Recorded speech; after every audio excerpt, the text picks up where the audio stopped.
Hi, and so I'm Brice, and I'm going to give you a talk about building objects with functions. And there's a reason why I'm going to give this talk, and this is because this idea of building objects with function is the thing that got me into functional programming. So before we kind of get started, can I have a show of hands of how many of you work with a functional programming language or are familiar with functional programming? So we've got some. How many of those are Lisps? Awesome. You have one person in the room who's done Lisp. So basically, I came across this book very early in my kind of software engineer career, and that's called On Lisp by Paul Graham. And there's a section at the end, which is a chapter where he recreates an object system in Lisp from scratch. And it was like, holy moly, I've got to learn this stuff. Because I'd been doing Java and pretty much exclusively Java at that point. And it was like everything I'd learned about Java, he did in like 50 lines of code. So I figured that would be a useful tool to have in my toolbox. So that's why I'm giving this talk. And you can find the entire text online. It's slightly different what I'm going to be doing to what he's doing. But the entire text for that book is free online. You can get bootleg copies. It's quite rare to say that for a programming book. But you can't get the printed edition anymore, and they're very rare and quite valuable. So you can kind of get people who print them on Lulu from the PDF and stuff. So it's a rare bootleg technical book, which is pretty rare. So why am I giving this talk? The reason is to inspire people to learn more. I had a kind of like a transformative experience while reading this chapter, and that led me on to a kind of a long journey that eventually turned into building a business out of it. And it really kind of changed my programming career. So I'm hoping to do the same with you guys, especially since we have one Scheme developer in the room. That's like the perfect audience. And it's also interesting to see something that everybody tends to be very familiar with, object-oriented programming, but just seeing it from a different lens, seeing it from the lens of functions instead of from the lens of object-oriented programming. So it's not about Lisp. You're not expected to walk away with knowledge of Lisp. You're not about rewriting actual object systems. That would be a terrible, scary, wonderfully weird way of doing it. But it's more about exploring ideas. So don't try to follow everything. Don't worry too much about the details. Just grab kind of the concept and the ideas and the feel for it, and then go and look at the additional resources at the end. So cool. So I'm going to give you a 5-minute Lisp primer, at which point most of you are going to kind of go away. So firstly, I think most of you are going to be familiar with the curly braces language. So that's C#, C, C++, Java, all those things. So you have this object, verb, and subject pattern where it's object.verb on a subject. And that's really familiar to all of you. Lisp is kind of different. You put the parentheses in a different place. You go verb, object, subject. And in fact, it's not just verb, object, subject. It's more like verb, subject, subject, subject, subject. So you can do things like, in fact, we'll try it straight away in the console. So you can do what you have typically, which is, let's say you want to do a multiplication of 4 times 5, and you have the prefix notation brackets around the outside, and that just works as expected. However, that applies to more than 2 arguments. So you can do something like 4, 5, 6, and that will return something sensible. And most operations work like that. So that's also true of plus, and so on. So that's kind of like the basic Lisp primer. And most people get kind of scared about the parentheses thing. It's very unfamiliar. It's not what you're used to. But there are some very good and quite deeply fundamental reasons about why we use parentheses in this way. For those of you kind of interested, what you're actually dealing with is an abstract syntax tree. And S expression, parentheses around the outside, are basically just a representation of the actual syntax tree of your language. So you're not really dealing with the language itself. You're dealing with kind of the layer of abstraction of the language. So in C#, you'd have to translate the C# code into a syntax tree, and that's done in your compiler or your interpreter, and that's what then gets passed and transformed into actual code for your virtual machine. In Lisp, you skip the first step and you're talking directly to the syntax tree, pretty much. So that's a good thing, and there's lots of really cool stuff you can do with that. The idea of Lisp and functional programming languages, functions are kind of first class. So in a normal curly braces language, you might do objects.method subject and return some value. And in this case, the only thing that's a function, the only thing that can kind of do work is the method itself. In Lisp, The input arguments can be function, the output arguments can be function, and naturally the methods is what you call a method in an object-oriented language is a function. So that's quite powerful, and there's some pretty cool stuff you can do with that. So for example, let's try and do a very kind of stupid example, which takes in two functions as arguments. We've got a say maybe that takes two functions and then does something with them and returns a value. So I can add that to my editor and then run the say maybe in here. And I'll need to give it two functions, so say something and say nothing. And I'll need to call it. If anybody, the one person who does scheme, bail me out here while I'm talking. But the idea is that you can pass in functions as input argument, and here what we're actually returning is an actual function, and we need to give it some sort of argument. And it'll actually take in two functions, make a choice, and then create a new function out of that, and then you can call that with an argument. So everybody's staring at me blankly, that's okay. Don't worry too much, but the point is you can manipulate functions like you would values. And that's really powerful, and it gives you a lot of actual power into making very general code. So things like the visitor pattern, which many of you might be familiar with, is basically just a standard way, that's not a pattern in Lisp, it's just how you use the language. So you'd reduce over a tree or you'd reduce over a list instead of using some sort of visitor pattern, and that's just a very normal way of doing things. So a lot of the complexities of patterns that you find in modern object-oriented language kind of just disappear. They just evaporate when you're using first-class functions. So cool, so basically now everybody knows Lisp. You know the syntax, and let's go for pizza. There's a little bit more to that. Once we're going to be moving on, we're going to be actually making an object-oriented system. So we have to define kind of what we have available, the tools on the table for us. And the tools on the table for us are on that list. And I usually give a demo of every tool, but it's for an hour talk, so I'll just go through it and just tell you kind of what they do. First, gets the first argument of a list, right? You have a list, the idea of a list of things. First just gives you the first argument. Rest gives you the rest of that list as a list. So let's try it out in here. So we have this thing that's a list, so 1, 2, 3, 4.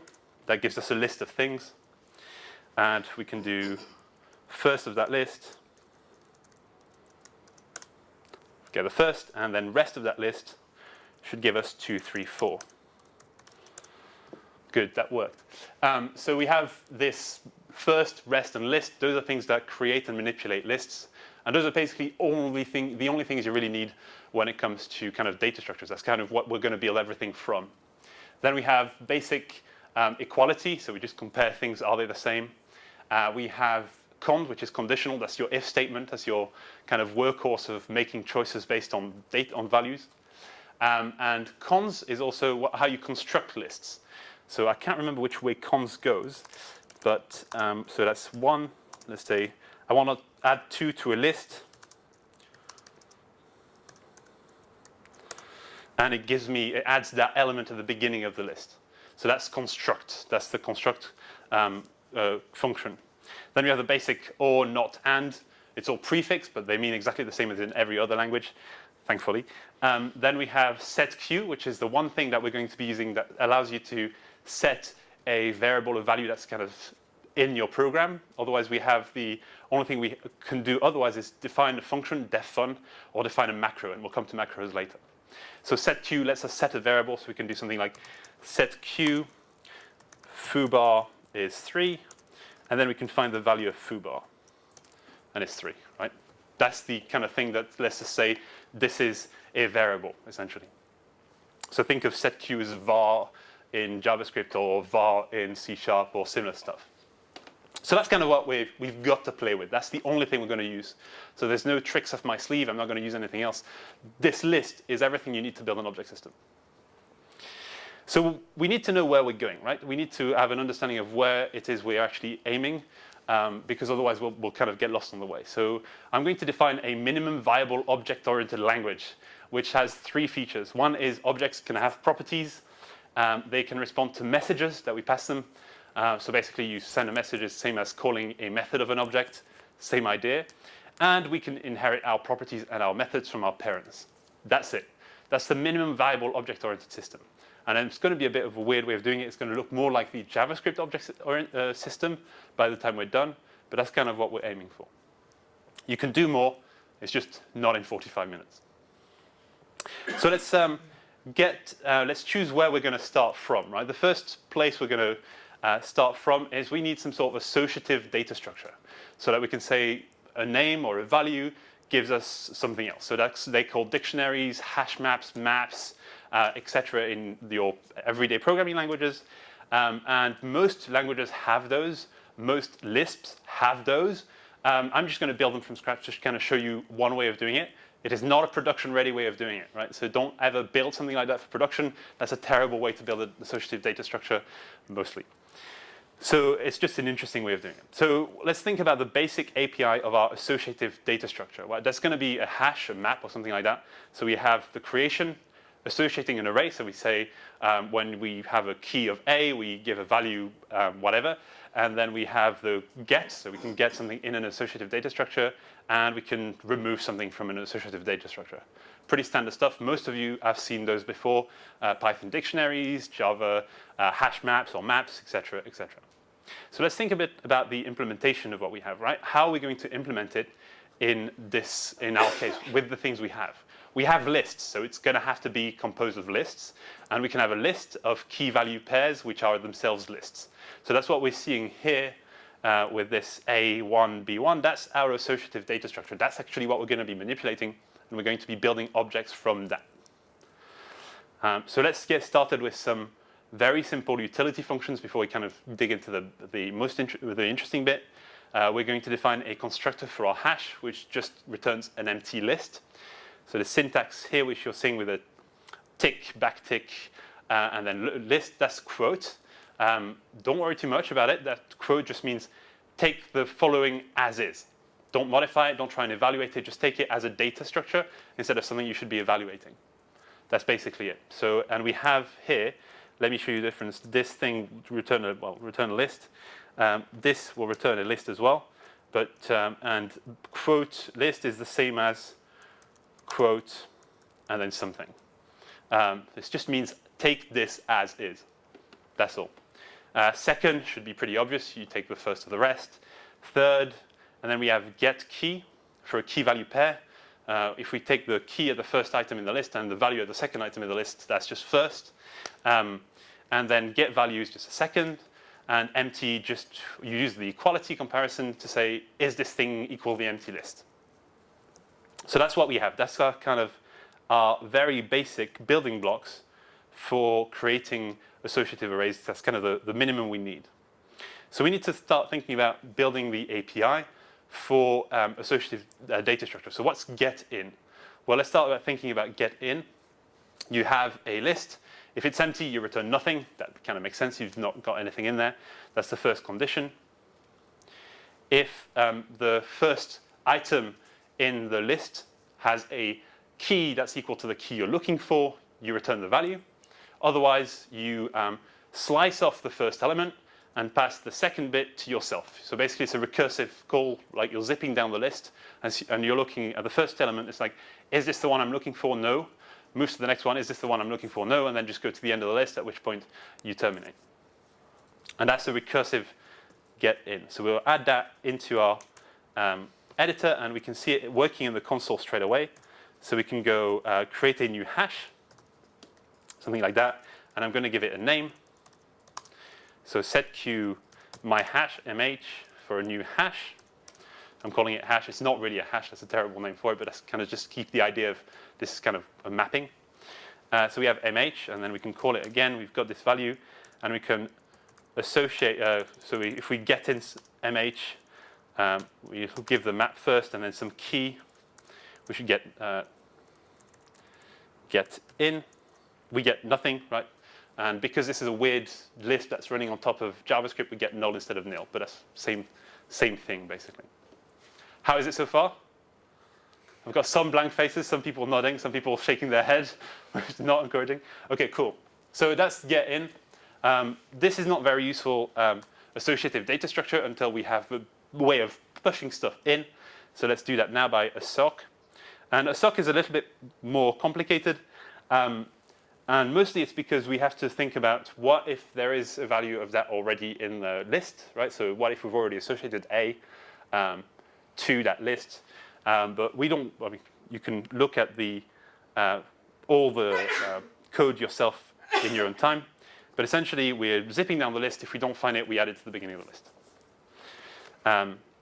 So that's basically our sock, and we can start using this to do stuff with our MH, right? So we can do a sock, MH. I'm going to give it a key of A, value of 1, 2, 3.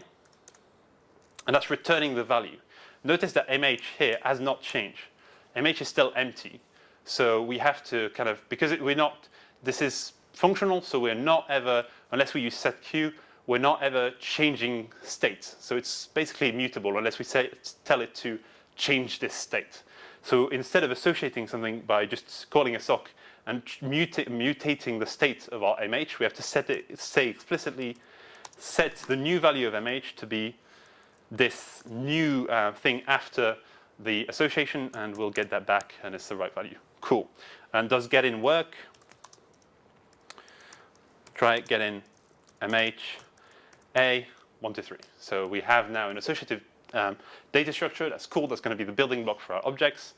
The final one is dissoc, which works exactly the same as ossoc. Instead of adding something, it removes it. Pretty straightforward. So we can add that into our editor at the end. Add to the editor, and now we have the ability to remove something from our list. And I've added 15 instead of just 1, so let me remove the extra ones. Cool. So cool, so we have this associative data structure, and we've seen it in action. We can associate, disassociate. Let's say we want to dissoc, remove from MH the key A, and we get an empty list, which is exactly what we'd expect. If we want to assoc on MH a new value for A, it works exactly the way we'd expect. So of course, we're not getting duplicate or anything. So that's our associative data structure done in 3 minutes, something like that. Why don't you use the get function to check if it's actually in the structure? So, for example, when you remove it, you again. I certainly could. I think it's just the way the algorithm is written in this case. We're literally like going down the list, and if it is in the list, we immediately replace it and can concatenate with the rest of the list, and then push that back out. Instead of the GetIn, we'd get a value in, so that would restrict me, is it in the list? But it wouldn't be the ability to replace it when we find it. Yeah. Right. Why did you need to use setQ before, but not for the last 2 points? I haven't sent these things. I have not actually changed the value of MH. So if I do MH here, MH is still A123. So I haven't actually changed it. What we get here is when you associate to a list, you're to an associative data structure. This value, it'll change. It won't change it. It won't change MH. It'll just return a new value. So that's always how it's going to work. So if you want to set a value to a variable name, you have to explicitly do it. And that's kind of, it's a pure function, right? It has no side effect. The thing that has side effect right here is setQ, and that's pretty much the only thing that has side effect. Everything else doesn't, which is a wonderful property because we know exactly when we're mutating stuff. So that's actually a good thing, honest. So cool, so we have those associated data structures. So how do we move from that to objects? And the answer is we have first class functions, which means we can put functions in our data structure because we can just shove them as data and plop them in our data structure. So that actually lets us get quite a bit further. So let me create a new function, right? And I'm going to use a lambda notation. I don't know how many of you have used lambdas in your code before, C# or Java or something like that, okay? Some. Basically, lambda just means an anonymous function, right? So I've got lambda x here, and I can say it's times x. Basically, it's a function without a name. That's it. And what I can do is I can associate a function without a name and plop it in my data structure. And now I've got a data structure with some data in some fields. So for example, A might be a piece of data 1 to 3, and B might actually be a function. And we're going to say that by default, the function is like Python. It explicitly takes the object as an argument, the first argument. So how many of you have used Python and know about self? Some. So basically in Python, every method of an object has to take an argument, the first argument, and that's the actual object you're going to be acting on. So in Java, that's implicitly this. In Python, it's explicitly self. And that's kind of the model we're going to be doing because it's just easier. So we have some shape, and I'm going to use the example of setting the shape. So I can create some sort of variable called shape. That's a hash, so some sort of associated data structure. I can set some variables on this hash. So in this case, it's a sock, so shape. And I want the height to be 4 or something. Thanks. And I can do the same, but with the width 3. And I now have this shape, which I have got a height and a width, so we've got a rectangle. And we can associate a method to that shape that calculates the area. And I'm just going to copy and paste this because I'm going to make a mistake typing it in otherwise.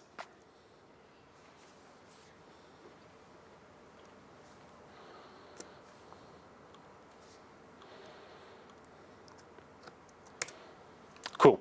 So what we've done here, we've created this lambda function right here, which multiplies. So given an object, it gets the height, gets the width, and multiplies them together, and that's a return value.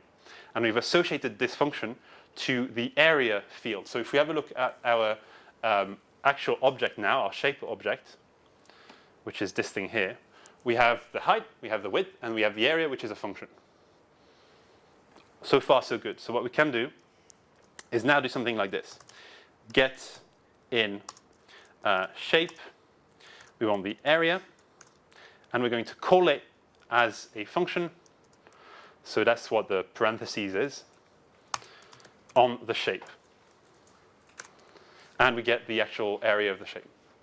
Now that's a bit weird, and we have to explicitly pass the shape in twice.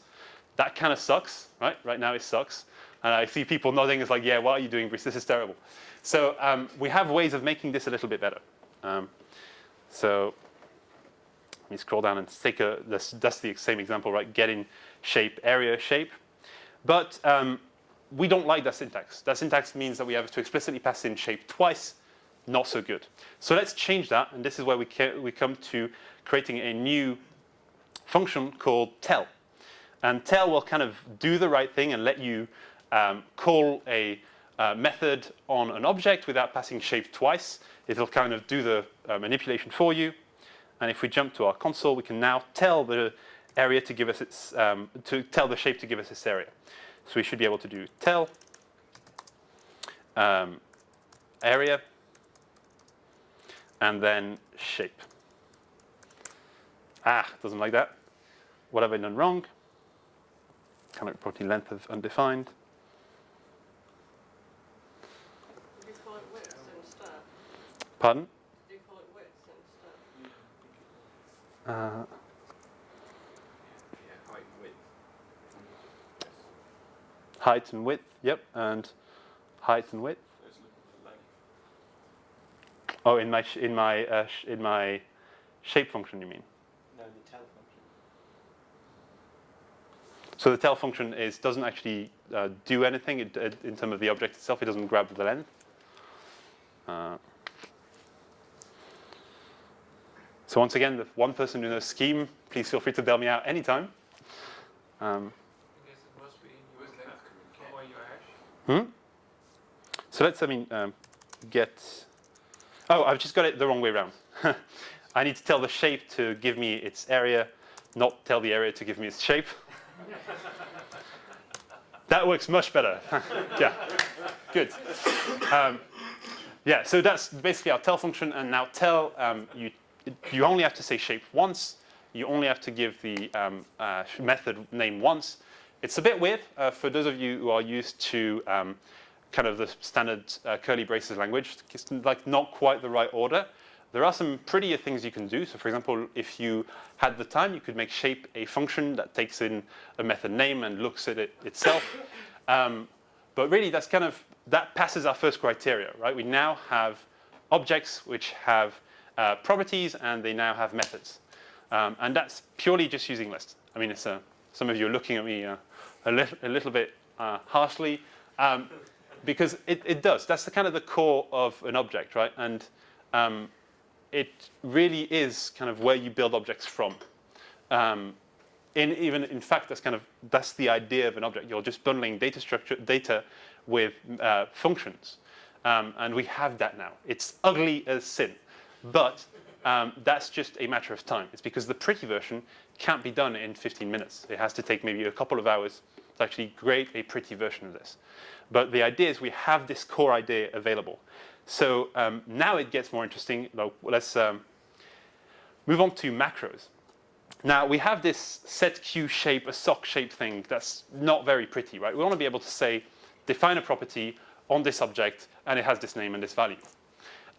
Instead of using the set Q, we can kind of compact that into a macro called def prop. So we have the def prop or def property macro.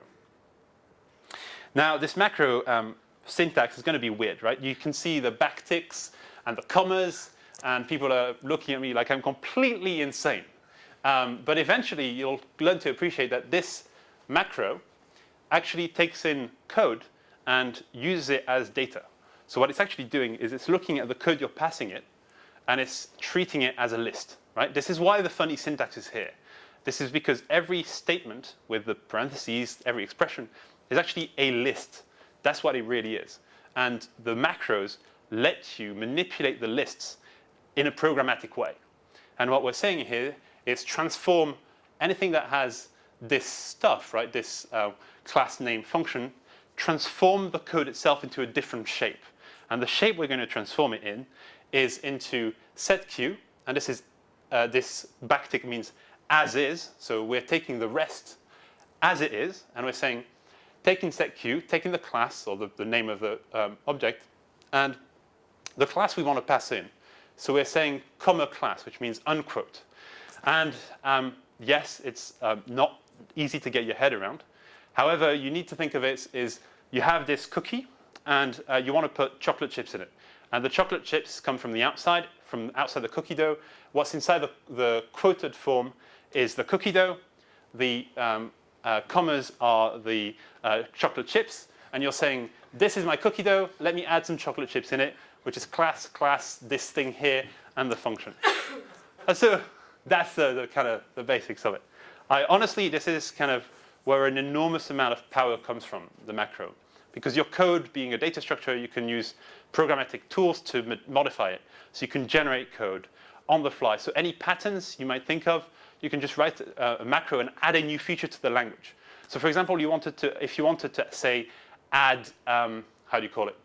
Add, let's say a new unless statement that doesn't evaluate something in its form. So just like if doesn't evaluate the second argument, if you wanted to create unless, you can do it with a macro. So you can add new features, new control flow features to your language without waiting for the implementation team. So if you wanted, say, pattern matching, you could just implement it.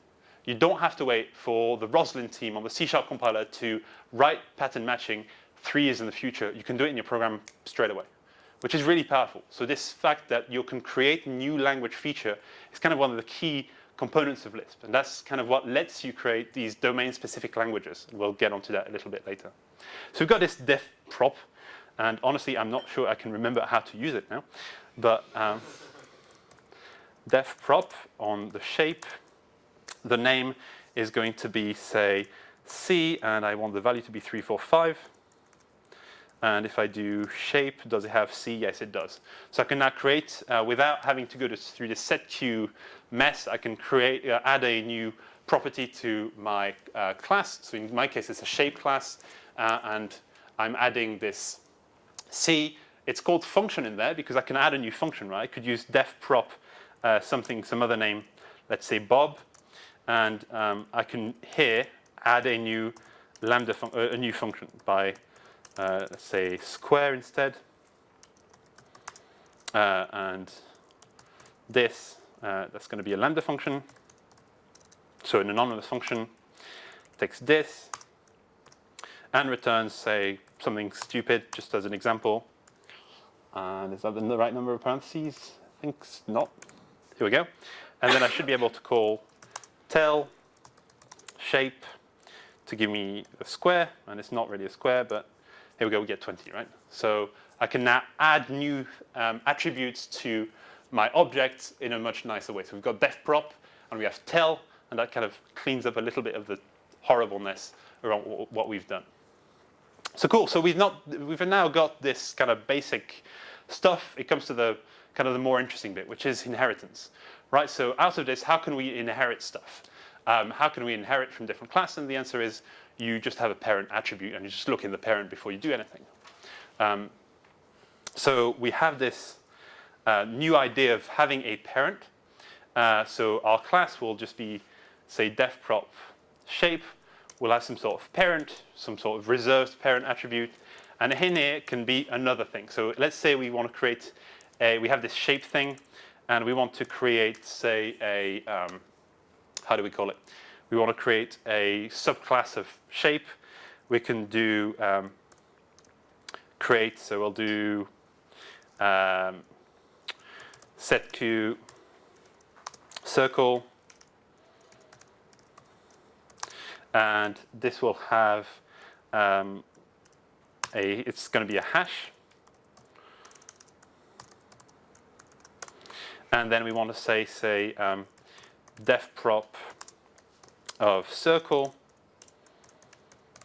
the parent. So we have to explicitly say it's a parent class. There's not nice syntax around that yet. It's a shape. So we can do that, and now the circle has a parent, which is shape. And that's kind of how we're going to do inheritance. And you can have a tree of those kind of classes. I'm using air quotes because they're not kind of the definition you're used to, but you can kind of tell it you have a parent class. Now we have to modify a lot of our accessor functions to kind of get the right thing. So GetIn now has to look at the parents as well, if it can't find it on the object. So we can add that into our kind of class. Oops. Awesome. So that happens at least once every time I give this talk. So let me move all my class stuff back in.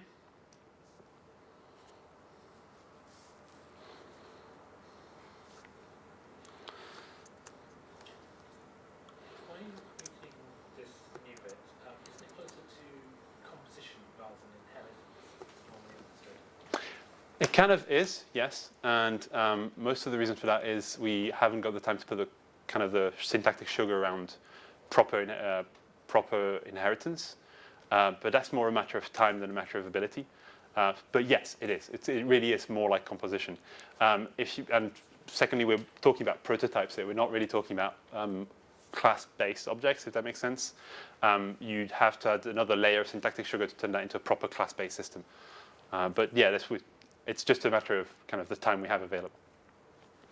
So let me add the right things.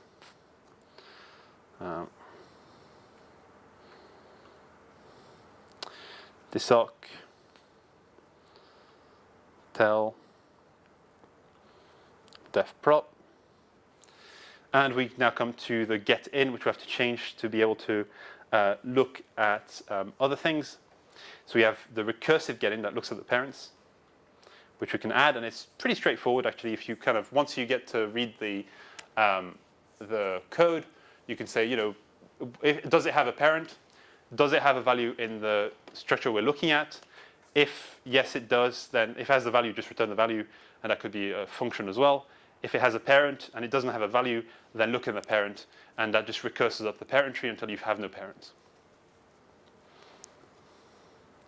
So cool. So we'll need to change the tell, because tell now needs to use recursive GetIn instead of just a normal GetIn, so it looks at the parents as well. And now we have basically inheritance. Now I went through this quite quickly, and I don't really want to spend too much time on the code and the specifics of it. But if you can kind of see that we have just a condition, so we have 3 cases, and we have 2 variables that we can use. That's it. That's really all we have in that recursive GetIn, and that basically gives us the inheritance. So you can inherit from a parent. And this is behavioral inheritance too. So you can do things like have the parent define a class and then use it from the child if you want to. So let's try an example of that by using dogs, right? That's the example I was given at university the first time we did object-oriented programming. We talked about mammals and dogs and cats. So let's use that. So let's create a new mammal object. And cool. Let's create a pet method, which the pet method is going to call its own speak method. And then we can start defining dogs and cats, which have different speak methods and have a parent, and then we'll pet both and see what happens. So creating my dog class.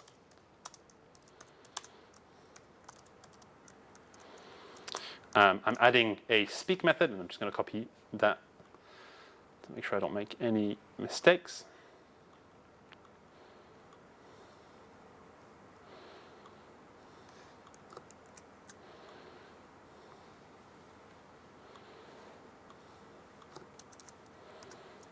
Cool. So when you call a speak method for a dog, it goes woof, quite naturally.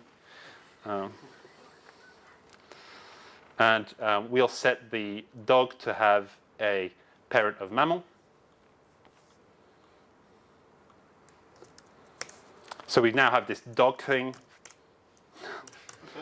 dog, which has a speak and a pet function because the parent has a pet function. So it's telling you, I have speak and my parent has pet, so this is my dog. And we can do the same with cat. So we grab the cat stuff, which is exactly the same, except cats don't go woof. Unless you said like to them.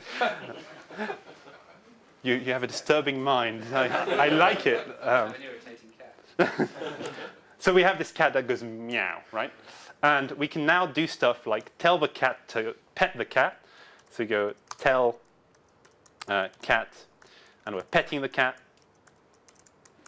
and it goes meow. And if we do it to the dog, it goes woof, right?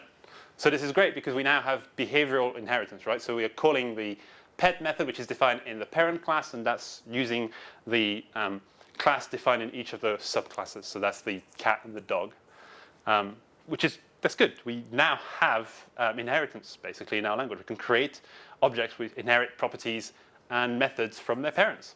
So that's our third criteria, and lots of you are looking at me like I'm completely crazy. But this is kind of the basis of an object system, right? You have inheritance, you have attributes, and you have methods.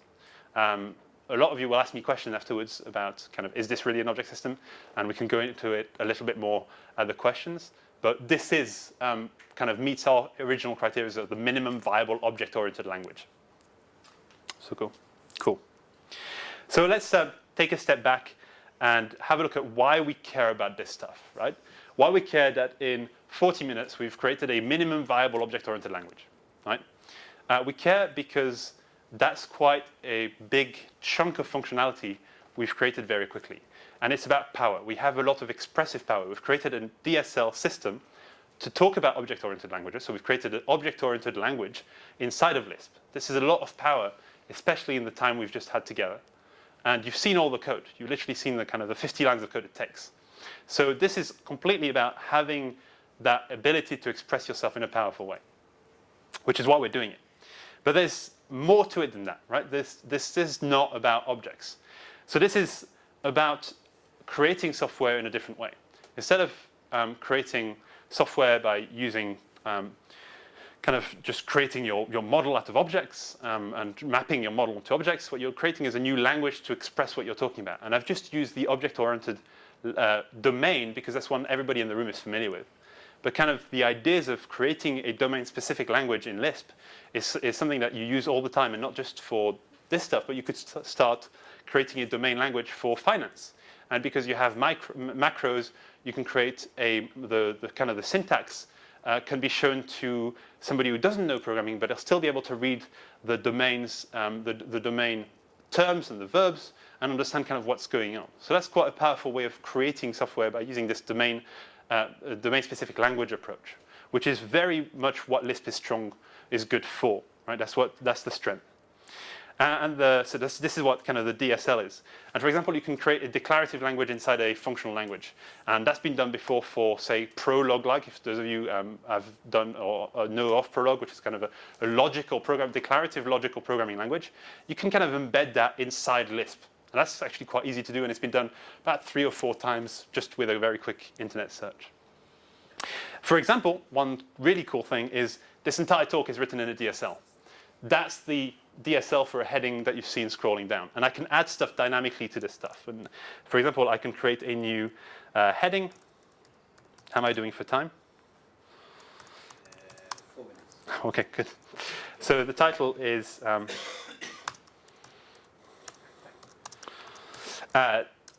this, and if I run this, it'll give me an object.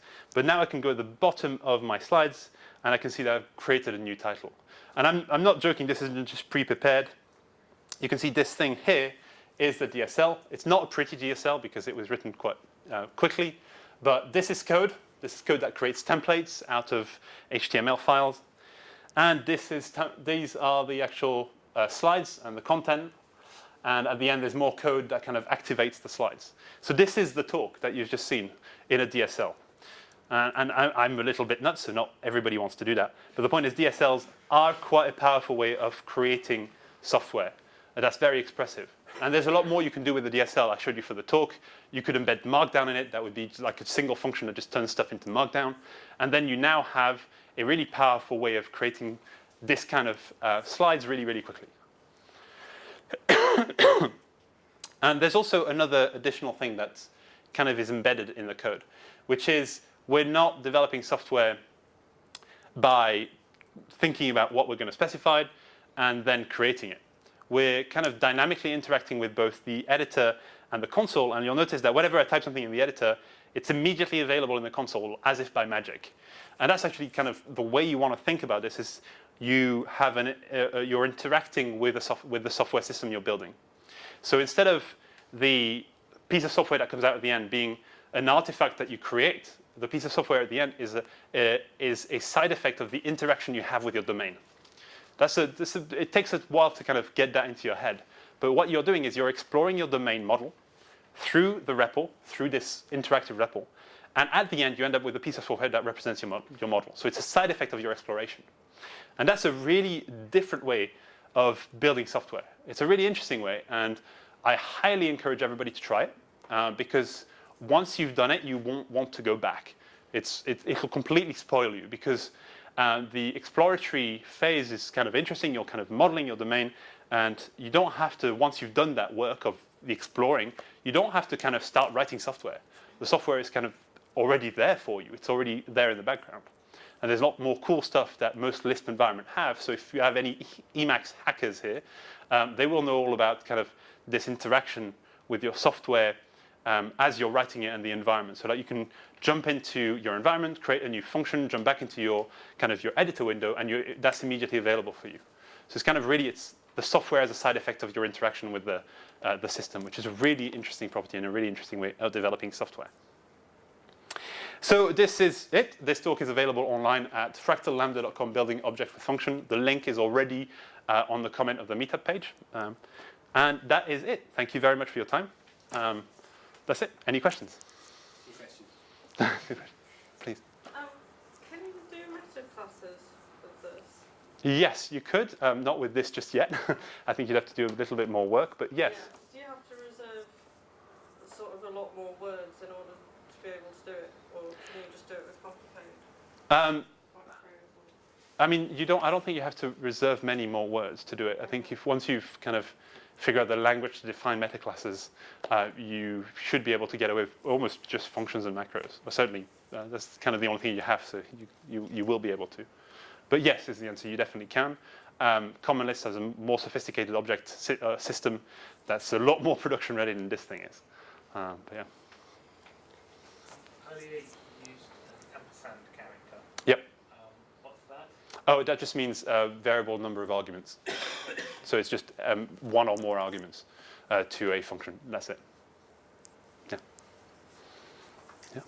I got slightly confused when we were going through the tell function, through the length exception. Yes. Is that from the JavaScript wrapper, or is that something you've written in the DSL? No, that's from the JavaScript wrapper. So this Lisp is actually an embedded Lisp on top of JavaScript, and it's a really leaky abstraction. It's just a toy Lisp, just to kind of demo stuff. There are more production-ready Lisps on top of JavaScript. This is just the abstraction leaking through. That's all. So this len thing, it was looking at a shaped name, and it wasn't the right thing, and it was getting confused. But yeah, that's just the fact that it's an embedded language and the abstraction is leaky. Great, thank you very much. Okay, thank you.